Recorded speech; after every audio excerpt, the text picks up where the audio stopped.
انسان غافل ہو جاتا ہے، بھول جاتا ہے اپنے پروردگار کو، اللہ کے در سے دور چلا جاتا ہے، اور اللہ رب العزت نہیں چاہتے کہ میرے بندے مجھ سے دور جائیں، تو اللہ تعالیٰ پھر اس کی طرف پریشانیاں بھیجتے ہیں، مصیبتیں بھیجتے ہیں۔ جب پریشانی آتی ہے، مصیبت آتی ہے، تو خدا یاد آتا ہے، پھر خدا کے گھر آتے ہیں۔ کاروبار میں اونچ نیچ ہو جائے، جو 5 نمازیں بھی نہیں پڑھتا تھا وہ اب بیٹھا ہوا تہجد بھی پڑھ رہا ہے، وہ اب تسبیح بھی کر رہا ہے، اور جی کاروبار میں کچھ پرابلم ہو گیا۔ تو مصیبتوں اور پریشانیوں میں آ کے انسان اللہ کی طرف رجوع کرتا ہے، تو اللہ تعالیٰ بس اوقات پریشانیاں بھیجتے ہیں بندے کو اپنے در کی طرف متوجہ کرنے کے لیے۔ پاک ہے وہ پروردگار، ذرا توجہ سے بات سنیے گا، پاک ہے وہ پروردگار جو اپنے غافل بندوں کو پریشانیوں کی رسیوں میں جکڑ جکڑ کر اپنے در کی طرف واپس کھینچ رہا ہوتا ہے۔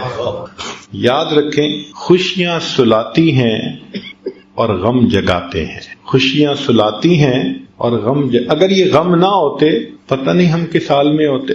تو اللہ تعالیٰ یہ حالات چھوٹے موٹے بھیجتے رہتے ہیں کہ بندے ذرا متوجہ رہیں، غفلت میں نہ جانے پائیں۔ اس لیے اللہ والوں کا یہ دستور ہے کہ غم کے حال میں وہ زیادہ خوش ہوتے ہیں، نعمت کے حال میں ڈرتے گھبراتے ہیں، غم میں زیادہ خوش ہوتے ہیں۔ اس لیے کسی نے عجیب بات کہی کہ سکھ دکھاں تو دیواں وار، دکھاں آن ملائم یار، میں ان سکھوں کو دکھوں پہ قربان کر دوں، ان دکھوں نے مجھے میرے یار سے ملا دیا۔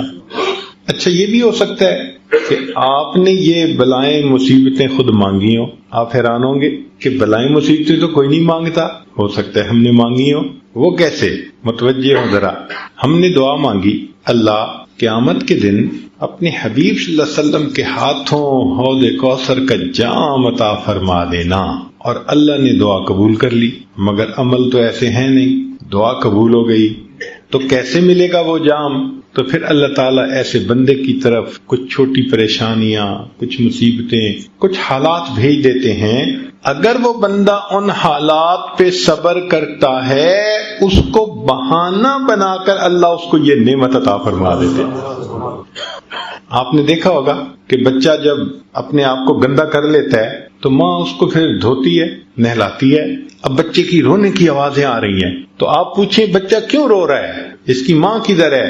جی ماں پاس ہی تو ہے، تو اس کو چپ کیوں نہیں کروا رہی؟ ماں ہی تو رلا رہی ہے۔ تو وہ کہے گا ماں تو بچے کو نہیں رلاتی، تو جواب ملے گا جی بچہ گندا ہو گیا تھا، وہ اس کو دھو کے اس کو محبت کی وجہ سے گندا نہیں دیکھ سکتی، وہ اس کو دھو کے صاف ستھرا کر کے سینے سے لگانا چاہتی ہے۔ اللہ تعالیٰ بھی اپنے بندوں کو گناہوں کی نجاست میں لچھڑا نہیں دیکھ سکتے۔ جب بندے ایسے کر بیٹھتے ہیں، فرمایا ما اصابکم من مصیبت فبما کسبت ایدیکم، ہاتھوں کی کمائی ہوتی ہے تو ہم پھر مصیبتیں بھیج کے میرے بندوں تمہیں پاک صاف کر لیتے ہیں تاکہ ہماری رحمت سے تمہیں حصہ نصیب ہو سکے۔ نعمت کی زینت شکر کے ادا کرنے میں اور بلا کی زینت صبر کرنے میں۔ اور تیسری بات فرمائی کہ محسن کی زینت احسان کو نہ جتلانے میں ہے۔ اگر ہمیں کسی کے ساتھ بھلائی کرنے کا اللہ موقع عطا فرما دے تو ہمیں چاہیے کہ جتلائیں نہ۔ کیوں؟ نیکی کر دریا میں ڈال، اگر جتلا دیا تو وہ نیکی کا بدلہ مل گیا۔ فرمایا لا تبطلوا صدقاتکم بالمن والاذی، تم اگر صدقات بھی دیتے ہو تو ان کو احسان چڑھا کے ضائع مت کرو۔ ہمارے مشائخ دائیں ہاتھ سے اس طرح نیکی کرتے تھے کہ بائیں ہاتھ کو پتہ نہیں چلا کرتا تھا، اور آج ہمارا بالکل وہی حال ہے، ہم دائیں ہاتھ سے اس طرح گناہ کرتے ہیں کہ بائیں ہاتھ کو پتہ نہیں چلنے دیتے۔ تو جس طرح ہم گناہوں کو چھپا لیتے ہیں، ہمارے مشائخ نیکیاں کر کے ان کو اس طرح چھپا لیا کرتے تھے۔ امام اعظم ابو حنیفہ رحمۃ اللہ علیہ گرمی کے موسم میں سخت دھوپ کے اندر کھڑے ہیں، پسینہ آ رہا ہے، ایک واقف کار وہاں سے گزرا، اس نے کہا حضرت چل چلاتی دھوپ ہے، پسینہ آ رہا ہے اور آپ دھوپ میں کھڑے ہیں، یہ دیوار کے سائے میں آ جاتے، چھاؤں میں آ جاتے۔ تو حضرت نے فرمایا کہ نہیں، میں چھاؤں میں کھڑا نہیں ہوں گا، اس نے پوچھا کیوں؟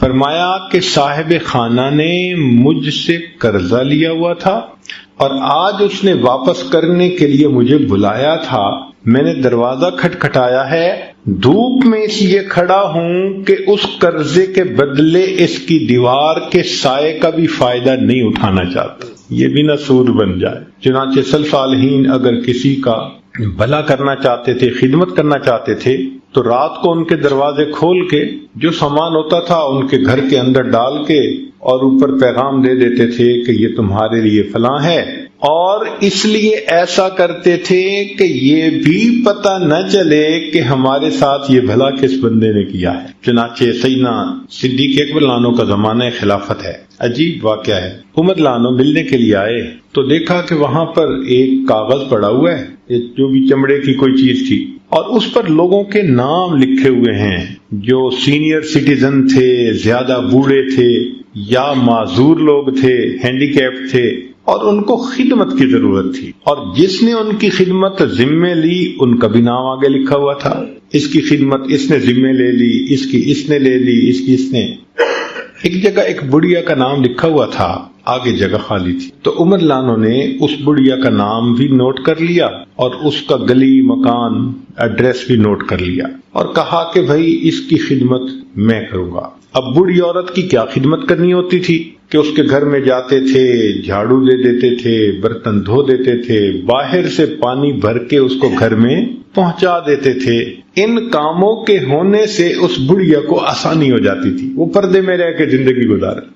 عمر لانو نے فجر کی نماز پڑھی، بڑھیا کا دروازہ کھٹکھٹایا، پوچھا کون؟ اماں میں خدمت کے لیے حاضر ہوا ہوں۔ اس نے بھائی خدمت کرنے والا تو کوئی آیا تھا، وہ خدمت کر کے چلا گیا۔ اچھا ٹھیک ہے۔ اگلے دن فجر کی بجائے تہجد پڑھ کے آئے، دروازہ کھٹکھٹایا، اس نے پوچھا کون؟ اماں خدمت کرنے کے لیے آئے۔ بھائی خدمت کرنے والا تو آیا تھا، کر کے چلا گیا۔ اماں وہ کون تھا؟ نہ میں نے کبھی نام پوچھا، نہ اس نے کبھی نام بتایا۔ اماں اس کا قد کاٹ کیسا تھا، شکل کیسی تھی؟ بھائی وہ جب آتا تھا تو دروازے سے کہتا ہے پردہ کر لو، میں کمرے میں چلی جاتی ہوں، وہ سارے کام کر کے جاتے ہوئے بتا دیتا ہے جی پردہ ختم ہو گیا، دروازہ بند کر کے چلا جاتا ہے۔ آج تک میں نے اس کی شکل بھی نہیں دیکھی۔ عمر لانو بڑے حیران، یہ کون جواں مرد ہے، خدمت بھی کرتا ہے تو ایسے کہ پتہ بھی نہیں چلنے دیتا، اور تہجد کے وقت خدمت ہو چکی۔ وہ بھی عمر بن الخطاب تھے۔ اب اگلے دن عشاء کی نماز پڑھ کے وہ آئے اور بڑھیا کے گھر کے قریب کسی جگہ اوٹ میں بیٹھ گئے کہ میں دیکھتا ہوں کون آتا ہے۔ فرماتے ہیں کہ جب رات گہری ہو گئی، پن ڈراپ سائلنس، ہاتھ بھی بندے کو نہیں دکھائی دیتا تھا، اتنا اندھیرا ہو گیا۔ اس وقت میں نے دیکھا کہ ایک آدمی آہستہ آہستہ چلتا ہوا اس بڑھیا کے گھر کے دروازے کے قریب پہنچ رہا ہے۔ تو میں اٹھا اور میں نے پوچھا من انتا، تو کون ہے؟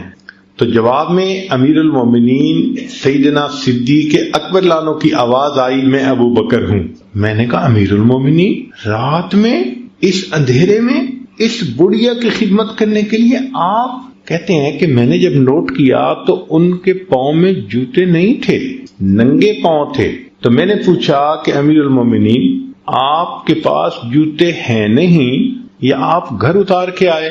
تو ابو بکر صدیق لانو نے جواب دیا کہ عمر رات کا وقت ہے، لوگ سوئے ہوئے ہیں، میں نے اپنے جوتوں کو گھر اتار دیا کہ میرے چلنے کی آہٹ سے، جوتوں کی آہٹ سے کسی نیند والے بندے کی نیند میں خلل بھی نہ آئے۔ احسان کرتے تھے اس طرح کہ دوسرے کو پتہ نہیں چلنے دیتے۔ بعد کے بزرگوں میں سے ایک بزرگ کا واقعہ سن لیجیے۔ عبداللہ ابن مبارک رحمۃ اللہ علیہ مشہور محدثین میں سے ہیں، اسماء الرجال کی کتب میں ان کو امیر المؤمنین فی الحدیث کے الفاظ بھی کہے گئے ہیں، اور یہ امام اعظم ابو حنیفہ رحمۃ اللہ علیہ کے خاص شاگردوں میں سے تھے۔ جب جاتے تھے تو امام احمد بن حنبل رحمۃ اللہ علیہ اپنی جگہ سے اٹھ کر ان کو اپنے مصلی پہ بٹھاتے تھے اور فرماتے تھے کہ مشرق اور مغرب کے عالم ہمارے پاس آ گئے، ایسی اللہ نے شان عطا کی تھی۔ ایک وقت میں 40,000 طلباء ان کے پاس بیٹھ کر حدیث مبارکہ پڑھا کرتے تھے، اتنے بڑے شیخ تھے۔ ان کا واقعہ ہے کہ جب وہ ایک شہر سے دوسرے شہر سفر کرتے تو درمیان میں ایک چھوٹا شہر تھا، وہاں رات گزارتے تھے۔ اور وہاں پر ایک موٹل تھا جہاں یہ کمرہ کرائے پہ لے لیتے اور رات گزار کے چلے جاتے. اس سرائے میں ایک نوجوان تھا جو کام کرتا تھا، اس کے ساتھ کچھ تعلق ہو گیا، مناسبت ہو گئی. ایک مرتبہ آئے تو پتہ چلا کہ وہ نوجوان نہیں ہے. پوچھا بھی وہ کہاں ہے؟ لوگوں نے کہا کہ حضرت اس کے اوپر تو ایک آفت آ گئی کہ اس نے کسی سے پیسے ادھار لیے تھے اور واپس کرنے کی ایک ڈیڈ لائن دی تھی اور وہ اپنی ڈیڈ لائن پہ واپس نہیں کر سکا، اور اس بندے نے پولیس کو انفارم کر دیا تو پولیس نے اس کو پکڑ کے جیل میں بند کر دیا کہ پیسے ادا ہوں گے تو تمہیں ریلیز کریں گے. تو وہ بیچارہ تو جیل میں ہے. اب عبداللہ ابن مبارک رحمۃ اللہ یہ سن کے خاموش ہو گئے. جب صبح ہوئی تو سیدھا پولیس چیف کے پاس اس کو جا کر ملے. بھائی ایک ایسا نوجوان آپ کے حوالات میں ہے. اس نے کہا ہے. وہ کیسے چھوٹ سکتا ہے؟ اس نے کہا سو سمپل کہ جن کے پیسے ادا ہونے ہیں وہ ادا ہو جائیں تو میں اس کو چھوڑ دوں گا. اس نے کہا کوئی اور ادا کر سکتا ہے؟ اس نے کہا بھائی میری طرف سے کوئی ادا کر دے، حق والوں کو حق ملنا چاہیے، میں اس کو چھوڑ دوں گا. فرمانے لگے کہ اس کے پیسے میں ادا کرتا ہوں مگر ایک شرط کے ساتھ. اس نے کہا کون سی شرط؟ کہنے لگے کہ شرط یہ ہے کہ تم نے کسی پر میرا نام ظاہر نہیں کرنا.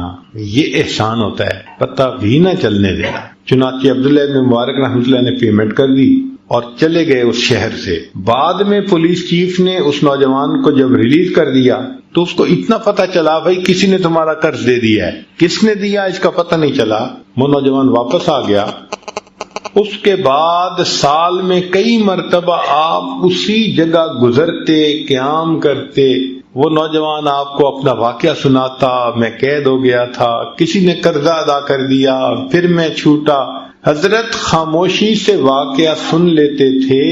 پوری زندگی اس نوجوان کو یہ نہ بتایا کہ تمہارا قرضہ میں نے ادا کیا تھا. جب حضرت کی وفات ہوئی تو پھر پولیس چیف نے اس نوجوان کو ڈسکلوز کیا کہ تمہارا قرضہ عبداللہ ابن مبارک نے ادا کیا تھا.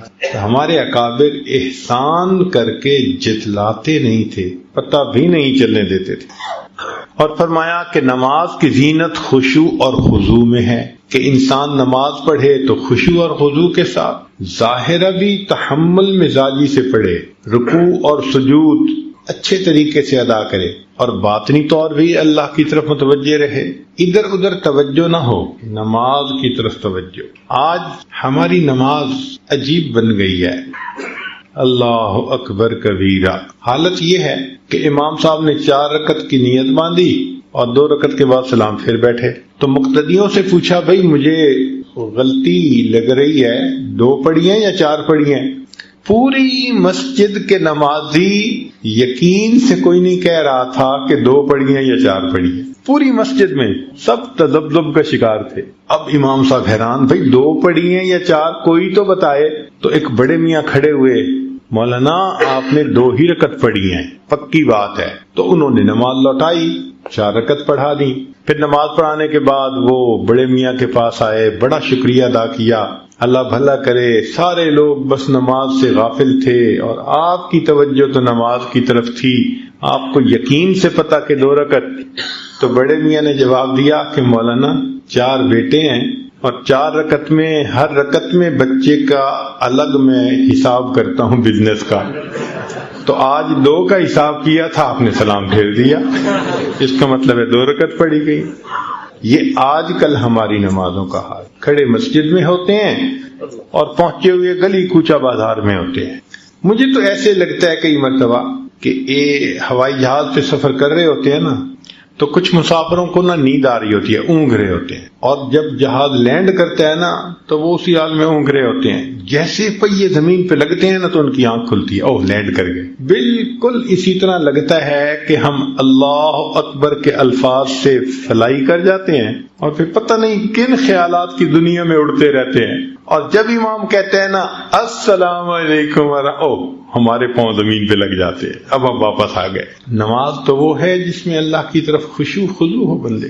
اللہ اکبر کبیر. ہمارے اکابر نماز بنایا کرتے. تو نماز کی زینت خشوع اور خضوع میں ہے.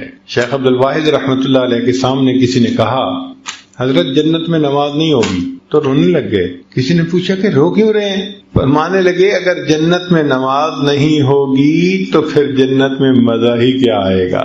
اللہ اکبر کبھی۔ حاجی امداد اللہ مہاجر مکی رحمۃ اللہ علیہ کے سامنے کچھ نوجوان بیٹھ کے جنت کی باتیں کرنے لگے، حور و قصور کی باتیں سنتے رہے۔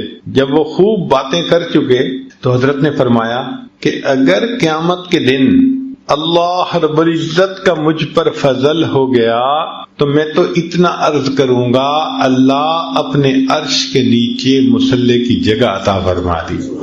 عرش کے نیچے مصلی کی جگہ عطا فرما۔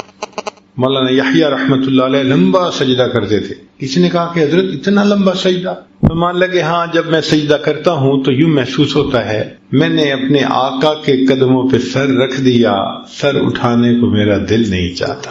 کوئی تو سجدہ ہم بھی ایسا کر جائیں، کوئی ایسا خلوص کا سجدہ، نشان سجود تیری جبی پر ہوا تو کیا، کوئی ایسا سجدہ کر کے زمین پر نشان رہے۔ تو اس نماز کو بنانے کی ضرورت ہے۔ اور ہم نے دیکھا کہ آج کل نوجوان نوافل چھوڑنے کے عادی بنتے جا رہے ہیں، عادتاً نفل نماز چھوڑ دیتے ہیں یا سنت غیر موقدہ چھوڑ دیتے ہیں۔ عذر ہو اور بات ہے، وقت بھی ہے، مسجد میں بھی ہیں، تو پھر کیوں چھوڑتے ہیں بھائی؟ عبداللہ ابن عباس نے فرمایا کرتے تھے کہ جس بندے کی فرض نماز کے اندر کوئی کمی ہوگی، اللہ تعالیٰ کی رحمت سے امید کرتے ہیں کہ وہ اس کے بدلے نفل نمازوں کو قبول فرما لیں گے۔ تو اگر کمپنسیشن نفلوں سے ہو جائے گی تو مزے ہیں ہمارے، پتہ نہیں یہ نفل کس نماز کی کمپنسیشن ہو جائے گی۔ اس لیے نفل چھوڑا نہ کریں، پڑھ لیا کریں، نفل چھوڑا نہ کریں، پڑھ لیا کریں۔ ہمیشہ یہ سوچا کریں کہ معلوم نہیں کس جگہ کا کیا ہوا میرا سجدہ میرے اللہ کو پسند آ جائے، میں نہیں جانتا، اس لیے میں اور چند سجدے کر لوں۔ تو نماز کی زینت خشوع اور خضوع میں ہے۔ اب یہاں پر ایک اور بھی بات اس موقع پہ کر دیتا ہوں۔ امام ربانی مجدد ثانی رحمۃ اللہ علیہ نے اپنے مکتوبات میں ایک عجیب بات لکھی ہے۔ وہ فرماتے ہیں کہ انسان اگر جنت میں چلا بھی گیا تو اس کو وہاں پر اللہ تعالیٰ کا دیدار ہوگا، لیکن دیدار کی کیفیت مختلف ہوگی۔ بعض لوگ ہوں گے کہ جن کو تجلی ذاتی دائمی نصیب ہو، اللہ تعالیٰ اپنے چہرہ انور سے بالکل پردے ہٹا دیں گے صفات کے اور چہرے کا دیدار ہوگا۔ اور فرماتے ہیں کہ بعض لوگوں کو دیدار تو ہوگا مگر اوپر پردے آ جائیں گے صفات کے، 70,000 پردے۔ اب پردوں میں سے دیدار ہونا اور چیز ہے، بغیر پردے کے دیدار ہونا۔ تو وہ فرماتے ہیں اپنے مکتوبات میں کہ اس کا معیار دنیا میں انسان کی نماز ہے۔ جو دنیا میں بغیر وساوس کے نماز پڑھتا ہوگا اس کو جنت میں بغیر پردوں کے دیدار نصیب ہوگا۔ جس کو جتنے وسوسے آتے ہوں گے اس کو جنت میں اتنا پردوں میں سے دیدار۔ اب یہ جتنے وساوس ہیں یہ پردے ہیں اللہ تعالیٰ کے دیدار۔ بھائی زندگی میں محنت کر کے ان وساوس سے جان چھڑائیں۔ وساوس سے جان چھڑانا محنت چاہتا ہے، چھوٹا سا کام نہیں ہے، اور ہم سمجھتے ہیں یہ خود بخود ختم ہو جائیں گے۔ ایک طلباء کے لیے علمی نکتہ، جب کوئی آدمی کتاب لکھتا ہے تو کتاب کے آخر پہ وہ سب سے جو اہم بات ہوتی ہے نا، جو اہم نکتہ ہوتا ہے وہ اس کو لکھتا ہے، اہم پیغام دیتا ہے۔ کتاب اینڈ ہو رہی ہے نا، ختم ہو رہی ہے، لب لباب جو ساری بات کا نچوڑ ہوتا ہے وہ کتاب کے آخری صفحے پہ آ کے لکھتا ہے کہ بھئی یہ مقصد تھا پورا۔ جب یہ بات ہم سمجھتے ہیں تو ذرا بتائیے کہ اللہ رب العزت نے قرآن مجید میں ہمیں کتنی تعلیمات سے نوازا، تو ان تعلیمات کا لب لباب اخیر پہ کیا نکلا؟ آخری صورت کیا کہہ رہی ہے؟ قل اعوذ برب الناس ملک الناس الہ الناس من شر الوسواس الخناس۔ یہ خناس کے وساوس یہ اتنے برے کہ اللہ نے نچوڑ نکالا قرآن کا اس جگہ پہ۔ اس سے نجات پاؤ، اللہ کی پناہ مانگو، مگر اس کے لیے محنت کرنی پڑتی ہے۔ نماز بنانے میں ایک اصول یاد رکھیں کہ نماز بنتی ہے بار بار نماز کی مشق کی جائے اور نماز کے باہر اللہ کا ذکر کیا جائے۔ اس کی مثال یوں سمجھیں کہ ایک آدمی اگر ہیوی ویٹ باکسنگ چیمپئن شپ کا مقابلہ کرنا چاہتا ہے تو آپ اس کو دیکھیں گے کبھی تو وہ جاگنگ کر رہا ہوگا اور کبھی وہ جمپ کر رہا ہوگا اور کبھی وہ سپرنگ کھینچ رہا ہوگا اور کبھی لٹک رہا ہوگا اور کبھی ایک چمڑے کا تکیا اس کو مکے مار رہا ہوگا. یہ سارے کام وہ کیوں کرتا ہے؟ اس لیے کہ اس کو یہ پتا ہے کہ میں جتنی تیاری کروں گا جب میں رنگ کے اندر داخل ہوں گا تو اتنی بہتر پرفارمنس میں دکھا سکوں گا. اور اگر کوئی بندہ مقابلے کا فیصلہ تو کر لے اور اپنی محنت نہ کرے، کوئی کہے بھی صحیح بھائی تمہارا تو مقابلہ ہے، کہتے ہیں جی رنگ میں جاؤں گا تو دیکھی جائے گی، تو یہ تو پھر پہلے منٹ میں ہی ٹیکنیکل ناک آؤٹ ہو جائے گا. اس لیے کہ رنگ میں جانے کے بعد تھوڑا تیاری ہوتی ہے، وہ تو باہر تیاری ہوتی ہے. ایگزیکٹ اسی طرح ہم نماز کے باہر تو ذکر پہ محنت نہیں کرتے کہ وساوس دور ہو، اور ہم یہ سمجھتے ہیں بس اللہ اکبر کہہ کے رنگ میں اتر گئے تو بس جی ہم انشاءاللہ وساوس کے بغیر نماز پڑھ لیں گے. وہ پہلے منٹ میں ہی شیطان ٹیکنیکل ناک آؤٹ کر دیتا ہے، ہمیں یاد ہی نہیں ہوتا کہ ہم نے کیا پڑھا کیا نہ پڑھا. اور کئی تو ایسا خود بتاتے ہیں کہ قیام میں کھڑے اتحیات پڑھ رہے ہوتے ہیں اور اتحیات میں بیٹھے سورہ فاتحہ پڑھ رہے ہوتے ہیں، کہاں توجہ جا رہی ہے پتہ ہی نہیں ہوتا. تو یہ جو ذکر بتایا گیا، مسنون دعائیں بتائی گئیں، اصل میں یہ نماز کی پریپریشن ہے. تو رنگ سے باہر محنت کریں، پھر جب اللہ اکبر کہہ کے رنگ میں اتریں گے تو آپ دیکھیں گے کہ وہ مردود بھاگ جائے گا اور آپ سکون سے اللہ پاک کے سامنے تسلی کی چند رکعت ادا کر سکے. تو نماز کی زینت خشوع اور خضوع میں ہے. اور پانچویں چیز فرمائی کہ خوف کی زینت گناہوں کے چھوڑنے میں ہے. اب ایک بندہ کہے جی میرے دل میں اللہ کا بڑا خوف ہے اور آنسو تو بہائے گناہ نہ چھوڑے، تو اس کا مطلب ہے کہ خوف نہیں ہے. جب خوف ہوتا ہے تو بندہ پھر دور ہٹتا ہے. آپ دیکھیں سانپ دیکھنے میں کتنا خوبصورت ہوتا ہے، کبھی ہاتھ لگایا آپ نے کہ جی کتنا بہترین ڈیزائن بنا ہوا ہے اور کتنی اس کی جو ہے نا ملائم سکن ہے، ذرا پکڑ کے تو دیکھو گے کہ نا بھائی نا. ہم کیوں دور بھاگتے ہیں؟ ہمیں خوف ہوتا ہے، بجلی سے دور جاتے ہیں، سانپ سے دور بھاگتے ہیں، اس لیے کہ ہمیں خوف ہوتا ہے کہ نقصان ہوگا. اسی طرح جب دل میں اللہ کا خوف آ جائے تو بندہ گناہوں سے دور بھاگتا ہے، وہ سمجھتا ہے کہ اس سے میرا نقصان ہو جائے. ایک اور نقطہ یاد رکھیں، ایک لفظ ہے حزن اور ایک ہے خوف. حزن کہتے ہیں اندر کے غم کو اور خوف کہتے ہیں باہر کے صدمے کو. تو حزن انسان کو کھانا پینا چھڑوا دیتا ہے. غمزدہ و بندہ کھانے کو دل ہی نہیں چاہتا. بیٹا فوت ہو جائے، نہ ماں کھائے گی نہ باپ کھائے گا کھانا، وہ جی دل ہی نہیں چاہتا. کاروبار میں نقصان ہو جائے، کھانے کو دل نہیں چاہتا. طالب علم فیل ہو جائے، کھانے کو اس وقت دل نہیں چاہتا. بیوی کو خامن ڈانٹ ڈپٹ کے چلا جائے، کھانے کو دل نہیں چاہتا. تو مقصد یہ کہ حزن کی وجہ سے انسان کا کھانا پینا چھوٹ جاتا ہے. مشائخ نے لکھا خوف خدا کی وجہ سے انسان کے گناہ چھوٹ جاتے ہیں. جس طرح حزن کی وجہ سے کھانا چھوٹ جاتا ہے، اس طرح خوف کی وجہ سے انسان سے گناہ چھوٹ، خود بخود گناہوں سے وہ بچتا ہے. تو خوف کی زینت گناہوں کے چھوڑ دینے میں ہے. امام غزالی رحمۃ اللہ علیہ فرماتے ہیں کہ سب سے بڑا عالم وہ ہے جس پر گناہوں کی مضرتیں زیادہ کھل جائیں. ہم تو سمجھتے ہیں نا کہ بڑا عالم وہ کہ جس کو باتیں بڑی آتی ہوں. نہیں، امام غزالی رحمۃ اللہ فرماتے ہیں کہ سب سے بڑا عالم وہ ہے جس پر گناہوں کے نقصانات زیادہ کھل جائیں. کیوں؟ پھر وہ گناہوں سے بچے گا. یہ بڑا عالم ہے کہ گناہوں کی مضرتیں اس پر زیادہ. نبی علیہ السلام کی خدمت میں ایک صحابی آئے، اے اللہ کے نبی صلی اللہ علیہ وسلم میں بڑا عبادت گزار بننا چاہتا ہوں. نبی علیہ السلام نے فرمایا اتق المحارم تکن اعبد الناس. گناہوں کو چھوڑ دو، تم سب سے بڑے عبادت گزار بن جاؤ گے. تو گناہوں کو چھوڑنا یہ خوف کی زینت ہے. پھر اس کے بعد فرمایا کہ طالب علم کی زینت عاجزی میں ہے. کوئی طالب علم ہو، اسٹوڈنٹ ہو، تو اس کو عاجز بن کے رہنا چاہیے. اگر عاجزی نہیں ہوگی تو علم بھی حاصل نہیں ہوگا. حضرت علی عنہ فرماتے تھے لا يتعلم العلم مستحیم ولا مستکبر. جو حیا شرم کرتا بہت ہو یا بہت زیادہ تکبر کرتا ہو، اس بندے کو علم حاصل نہیں ہو سکتا. تو علم حاصل کرنے کے لیے اپنے آپ کو مٹانا پڑتا ہے. اس لیے حدیث پاک ہے نبی اسلام نے فرمایا تواضعوا لمن تتعلمون منہ، کہ تم جن سے علم حاصل کرتے ہو ان کے سامنے تواضع اختیار کرو، یعنی ان کے سامنے تم چھوٹا بن کے رہو، ان کے سامنے چھوٹا بن کے رہو، اس سے تمہیں علم حاصل ہوگا۔ علم اللہ کی صفت ہے اور اللہ تعالیٰ بلند ہے، تو علم کے اندر بھی بلندی ہے۔ اب ایک نکتے کی بات طلباء کے لیے کہ علم کے سامنے فرشتے بھی سرنگوں، علم کے سامنے فرشتے بھی سرنگوں۔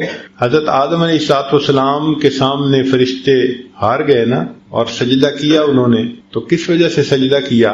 کہ آدم علیہ السلام کے پاس علم الاشیاء تھا جو فرشتوں کے پاس نہیں تھا، اس وجہ سے اللہ نے فرشتوں کو حکم دیا کہ تم آدم علیہ السلام کی طرف سجدہ کرو۔ تو علم کے سامنے فرشتے بھی سرنگوں اور علم کے سامنے انبیاء بھی سرنگوں۔ بات عجیب لگے گی مگر ہے حقیقت۔ سورہ کہف کے اندر ہم پڑھتے ہیں حضرت موسیٰ علیہ السلام اللہ کے پیغمبر ہیں اور خضر علیہ السلام اللہ کے ولی ہیں، مگر حضرت موسیٰ علیہ السلام شاگرد بن کر بیٹھے ہیں اور کہتے ہیں کہ جی مجھے مما علمہ کا، جو آپ کو اللہ نے علم دیا اس میں سے آپ مجھے بھی سکھا دیجیے۔ تو علم کے سامنے فرشتے بھی سرنگوں، علم کے سامنے انبیاء بھی سرنگوں، اور علم کے سامنے دنیا کے بادشاہ بھی سرنگوں۔ چنانچہ کتنا مار ایسا ہوا کہ علماء کے انتظار میں وقت کے بادشاہ ایک ایک گھنٹہ انتظار میں رہتے تھے، درس حدیث ختم ہوتا تھا تب ان کے ساتھ مسافہ کیا کرتے تھے۔ تو علم کے سامنے وقت کے بادشاہ بھی سرنگوں۔ ساتویں چیز فرمائی کہ علم کی زینت حلم میں ہے، علم کی زینت حلم میں۔ اللہ تعالیٰ اگر کسی کو علم حاصل عطا فرمائے تو اس کو چاہیے کہ وہ حلم بھی اپنے اندر پیدا کرے۔ اللہ تعالیٰ نے علم کو اور حلم کو ایک جگہ پر اکٹھا ذکر فرمایا، وَقَانَ اللَّهُ عَلِيمًا حَلِيمًا، اللہ علیم بھی ہے حلیم بھی ہے۔ اور واقعی یہ بات بڑی عجیب ہے، ہم تو غلطی معاف کر دیتے ہیں نا کہ ہمیں غلطی کی پوری سچویشن کا پتہ نہیں ہوتا، تھوڑا سا پتہ ہوتا ہے۔ اللہ تعالیٰ تو بندے کو اس وقت بھی جانتے ہیں جب گناہ کا ارادہ کرتا ہے، جب گناہ کے لیے جا رہا ہوتا ہے، پھر اس وقت بھی دیکھتے ہیں جب گناہ کر رہا ہوتا ہے، پھر اس کے بعد وہ بندہ آ کے معافی مانگ لیتا ہے، اللہ اس کے ساتھ علم کا معاملہ فرما دیتا۔ تو علم کے ساتھ علم کا اکٹھا ہو جانا یہ عجیب نعمت ہے۔ اور نبی کتاب لم تزل الملائکۃ تستغفر له ما دام اسمی فی ذلک الکتاب، اگر کوئی بندہ لکھ رہا ہو اور لکھتے ہوئے نبی علیہ السلام کا نام نامی اس میں گرامی آ جائے اور وہ نام نامی اس میں گرامی کے ساتھ صلی اللہ علیہ وسلم لکھے، تو نبی علیہ السلام نے فرمایا جب تک اس کتاب میں میرے نام کے ساتھ یہ درود شریف لکھا رہے گا اس وقت تک ایک فرشتہ اس کے لیے استغفار کرتا رہے گا۔ اللہ اکبر کبیرہ۔ ابن مسعود عنہ فرماتے ہیں کہ نبی اسلام نے فرمایا اول الناس بی یوم القیامہ اکثرہم علی الصلاۃ، کہ جو بندہ مجھ پر سب سے زیادہ درود شریف پڑھتا ہوگا وہ پھر قیامت کے دن میرے سب سے زیادہ قریب بھی وہی بندہ ہوگا۔ ابو بکر صدیق عنہ نے ایک عجیب بات فرمائی، فرماتے تھے کہ الصلاۃ علی النبی امحق للذنوب من الماء البارد للنار، کہ جس طرح ٹھنڈا پانی آگ کو جلدی بجھا دیتا ہے، درود شریف کا پڑھنا انسان کے گناہوں کو اس سے بھی جلدی بجھا دیتا، تو درود شریف پڑھنے سے انسان کے گناہ مٹا دیے جاتے۔ ابو ہریرہ عنہ فرماتے ہیں کہ نبی اسلام نے فرمایا من نسی الصلاۃ علی نسی طریق الجنہ، جو مجھ پر درود شریف پڑھنا بھول گیا وہ جنت کا راستہ ہی بھول گیا۔ علی عنہ نے ایک خوبصورت بات کہی، فرماتے تھے واللہ، اللہ کی قسم، اب دیکھیے اللہ کی قسم کھا کے بات کر رہے ہیں، واللہ لولا ما ذکر اللہ ورسولہ فی فضل التسبیح والتکبیر والتحلیل والتحمید لجعلت کل انفاسی صلاۃ علی رسول اللہ صلی اللہ علیہ وسلم، اگر اللہ اور اس کے رسول صلی اللہ علیہ وسلم نے تسبیح تحمید تکبیر کی فضائل بیان نہ فرمائے ہوتے تو میں اپنی زندگی کے ہر سانس کو درود شریف پڑھنے میں ہی خرچ کر دیتا۔ ایک اور حدیث مبارکہ سنیے، نبی علیہ السلام کے ساتھ صدیق اکبر بیٹھے ہوئے ہیں، ایک نوجوان آیا نبی علیہ السلام نے اسے اپنے اور صدیق اکرم کے درمیان بٹھا دیا. پھر فرمایا کہ ابو بکر میں نے تیرے اور اپنے درمیان اس کو بٹھا دیا, اس بات پہ حیرت تو ہوئی ہوگی. اللہ کے نبی صلی اللہ علیہ وسلم بڑی حیرت ہو رہی ہے. فرمایا ان ھذا الفتى یصلی علی صلاۃ ما یصلیھا علی احد من امتی, میرا یہ نوجوان امتی مجھ پر ایسا درود شریف پڑھتا ہے کہ جو درود شریف میری امت میں سے کوئی دوسرا مجھ پر نہیں پڑھتا, اس کی وجہ سے میں نے اس کو اپنے قریب بٹھایا. پھر نبی علیہ السلام نے بتلایا کہ وہ کیا درود شریف پڑھتا تھا. اللہم صلی علی محمد عدد من صلی علیہ وصلی علی محمد عدد من لم یصلی علیہ وصلی علی محمد کما امرت بصلاۃ علیہ وصلی علی محمد کما تحب ان یصلی علیہ وصلی علی محمد کما ينبغي ان يصلی علیہ. چنانچہ ہمارے اکابر علماء دیوبند نے باقاعدہ تفصیل لکھی ہے کہ کس کس موقع پر درود شریف پڑھنا چاہیے. دخول المسجد والخروج منہ, مسجد میں داخل ہوتے ہوئے یا مسجد سے نکلتے ہوئے درود شریف پڑھنا چاہیے. والتشہد, التحیات میں بھی درود شریف سب پڑھتے ہیں. ورؤیت المساجد, جب مسجد پر نظر پڑے تو اس وقت بھی درود شریف پڑھنا چاہیے. دخول الاسواق, بازار میں داخل ہوتے ہوئے درود شریف پڑھے. دخول البیت والخروج منہ, گھر میں داخل ہوتے ہوئے گھر سے نکلتے ہوئے بھی درود شریف پڑھنا چاہیے. نسیان الحاجہ, اگر بندہ کوئی بات بھول جائے, چیز رکھ کے بھول جائے, بات بھول جائے, اس وقت بھی نبی علیہ السلام پر درود شریف پڑھنا چاہیے. وقت الفقر, تنگ دستی کے وقت میں بھی درود شریف پڑھے. فی البدایت فی العلم, اور جب کتاب پڑھنے بیٹھے اس وقت بھی درود شریف پڑھے. فی البدایت فی الخطب, جب خطبہ دینا ہو, بیان کرنا ہو تو بھی درود شریف پڑھے. والانتہاء من مجالس العلم, جب علم کی مجلس کا اختتام ہو تو بھی درود شریف پڑھے. فی لقاء الاخوان, دو مسلمان بھائی آپس میں ملیں تو بھی درود شریف پڑھے. فی موادعتہم و مفارقتہم, پھر مدارسۃ حدیث نبوی, نبی علیہ السلام کی حدیث مبارکہ جو پڑھائی جائے تو اس وقت بھی درود شریف پڑھے. عند تذکرتہ صلی اللہ علیہ وسلم, نبی علیہ السلام پہ جب تذکرہ ہو تو درود شریف پڑھے. عند ذکر اصحابہ, حتیٰ کہ نبی علیہ السلام کے صحابہ کا تذکرہ ہو اس وقت بھی درود شریف پڑھے. عند ذکر شیء من معاصرہ, نبی علیہ السلام سے نسبت رکھنے والی کوئی یادگار چیز کا تذکرہ ہو تو اس وقت بھی درود شریف پڑھے. عند دخول المدینہ, مدینہ طیبہ میں داخل ہوتے بھی پڑھے. اور عند المرور علی قبرہ صلی اللہ علیہ وسلم, جب نبی علیہ السلام کے سامنے حاضر ہو مواجہ شریف پر تو اس وقت بھی درود شریف پڑھے. درود شریف کے فوائد کیا ہیں, کچھ دیر یہ بھی ذرا سن لیجئے. فرمایا انہا سبب لہدایت المصلی وحیات قلبہ, درود شریف کے پڑھنے سے دل زندہ ہوتا ہے اور پڑھنے والے کو اللہ ہدایت کے اوپر رکھتے ہیں. انہا سبب لزیادت محبت رسول اللہ صلی اللہ علیہ وسلم, درود شریف کے زیادہ پڑھنے سے نبی علیہ السلام کے ساتھ زیادہ محبت بڑھ جاتی ہے. انہا سبب لزیادت محبت العبد لرسول اللہ صلی اللہ علیہ وسلم, جو درود شریف زیادہ پڑھتا ہے اس بندے کی محبت نبی علیہ السلام کے قلب مبارک میں بھی زیادہ ہو جاتی ہے. انہا سبب قرب العبد من ربہ یوم القیامہ, درود شریف کا زیادہ پڑھنا قیامت کے دن اللہ رب العزت کے قرب کا سبب بنتا ہے. انہا اداء لشیء من حقہ صلی اللہ علیہ وسلم, نبی علیہ السلام کے جو احسانات ہیں درود شریف کا زیادہ پڑھنا گویا ان احسانات کا بدلہ چکانے والی بات ہے. انہا سبب کفایت اللہ عبدہ ما اہمہ, جو پریشانیاں ہوتی ہیں درود شریف کے صدقے اللہ رب العزت ان پریشانیوں کو ختم کر دیتے ہیں. انہا سبب اجابت دعا, دعا کی قبولیت کا یہ سبب ہوتا ہے. انہا سبب زکات و طہارت للمصلی, جو درود شریف پڑھنے والا ہے اس کا دل سے صاف ہوتا ہے, اس کا نفس پاک ہوتا ہے. اور ایسے آدمی کو حدیث پاک میں فرمایا کہ جو درود شریف زیادہ پڑھتا ہے وہ بخیل نہیں ہوتا. پھر جو درود شریف زیادہ پڑھتا ہے وہ قیامت کے دن کی حسرت سے بچ جاتا ہے. اور جو درود شریف زیادہ پڑھتا ہے ملائے اعلیٰ میں اس بندے کی تعریفیں بہت ہوتی ہیں اور اس کے عمر میں اس کے وقت میں اللہ برکتیں عطا فرما دیتے ہیں.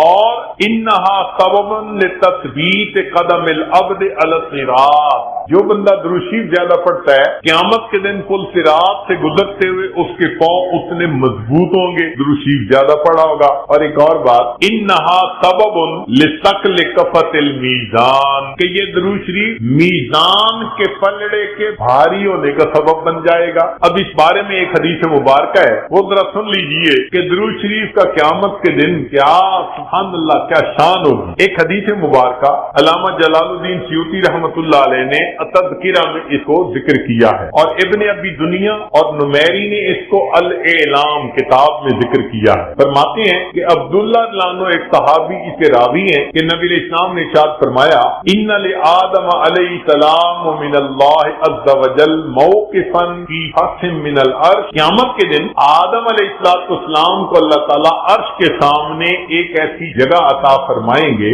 علیہ ثوبان اخضران، ان پر دو سبز کپڑے ہوں گے، یعنی سمجھیں تہبند بھی سبز اور کرتا بھی سبز، کأنہ نخلۃ صحوق، جیسے شاخیں کٹی ہو نا تو سیدھا کھجور کا درخت ہوتا ہے، اس طرح آدم علیہ السلام کا اونچا لمبا قد مبارک ہوگا.